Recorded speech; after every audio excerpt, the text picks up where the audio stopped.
गुरुदेव भगवान की जय। भगवान केवल ये नहीं बताते हैं कि कामना ज्ञान को ढक लेती है, बल्कि यह भी बताते हैं कि मनुष्य के व्यक्तित्व में किन किन स्तरों में निवास करके उसे नियंत्रित करती है और उसे भ्रमित कर देती है। इंद्रियाणि मनः बुद्धि अस्य अधिष्ठानम् उच्यते एते विमोहयति येष ज्ञानम आवृत्य देहिनम। इंद्रिय, मन और बुद्धि ये तीनों कामना के निवास स्थान हैं और इन्हीं के माध्यम से कामना मनुष्य के ज्ञान को ढककर उसे मोह में डाल देती है। अधिष्ठान अर्थात कामना कोई बाहरी शक्ति नहीं है जो बाहर से आकर उसे प्रभावित करती हो, बल्कि यह उसके अपने ही अस्तित्व के भीतर उसके संरचना के विभिन्न स्तरों में स्थापित रहती है। मनुष्य के अनुभव का संसार इंद्रियों के माध्यम से प्रारंभ होता है और ये इंद्रियां स्वयं में केवल उपकरण है। ये केवल सूचना एकत्र करती हैं, परंतु जैसे ही ये इंद्रियां किसी आकर्षण विषय के संपर्क में आती है, कामना का पहला बीज पड़ता है। इसके बाद मन की भूमिका प्रारंभ होती है। मन इंद्रियों से प्राप्त अनुभवों को केवल ग्रहण ही नहीं करता, बल्कि उसका मूल्यांकन भी करता है। वह यह तय करता है कि कौन सी वस्तु प्रिय है और कौन सी अप्रिय। और जब मन किसी वस्तु को प्रिय मान लेता है तो बार बार उसका चिंतन करने लगता है। यही चिंतन धीरे धीरे इच्छा को पोषित करता है। अब वह वस्तु देखी हुई नहीं रह जाती, बल्कि मन के भीतर चाह के रूप में स्थापित हो जाती है।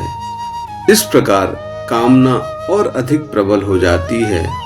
इसके बाद बुद्धि का स्तर आता है, जो सामान्यतः विवेक और निर्णय का केंद्र होता है। बुद्धि ही मन को नियंत्रित करती है, परंतु जब कामना बुद्धि तक पहुंच जाती है तो स्थिति पलट जाती है। बुद्धि जो मार्गदर्शक है, कामना की समर्थक बन जाती है। व्यक्ति अपने ज्ञान के विरुद्ध तर्क देने लगता है।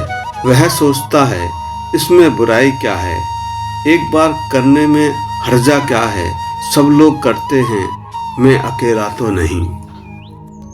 इस प्रकार बुद्धि कामना को उचित ठहराने लगती है और विवेक धीरे धीरे निष्क्रिय हो जाता है। फिर वह विमोहयति हो जाता है, अर्थात पूर्ण रूप से मोह में डाल देना। यह साधारण भ्रम नहीं है, बल्कि ऐसा मानसिक आवरण है जिसमें व्यक्ति वास्तविकता को सही रूप में नहीं देख पाता है। उसे अपने कर्मों के परिणाम स्पष्ट दिखाई नहीं देते।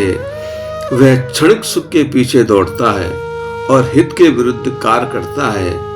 इसका उसे बोध भी नहीं होता है।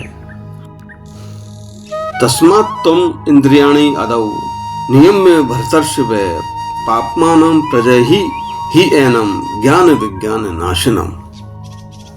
भगवान कहते हैं, हे श्रेष्ठ पुरुष भरतवंशी अर्जुन, तुझे सबसे पहले अपनी इंद्रियों को वश में करना चाहिए। इंद्रियां ही वह माध्यम है जिससे मनुष्य बाहरी विषयों के संपर्क में आता है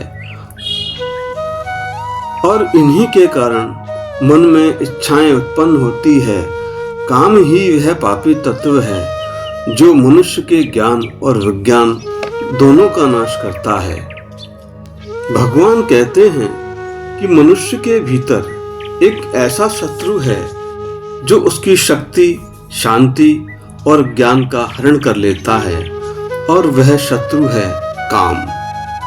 भगवान कहते हैं, काम का प्रभाव इतना गहरा है कि मनुष्य के आत्मिक और व्यवहारिक दोनों ज्ञानों को नष्ट कर देता है।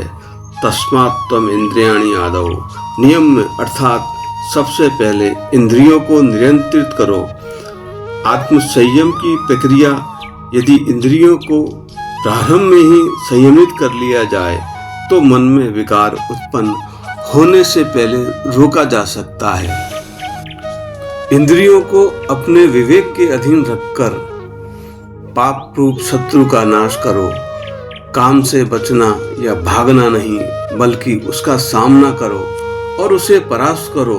हर मनुष्य में यह शक्ति है कि वह अपने विकारों को पहचाने और उसे समाप्त कर विजय प्राप्त करे। शेष अगले भाग में। जय श्री कृष्ण।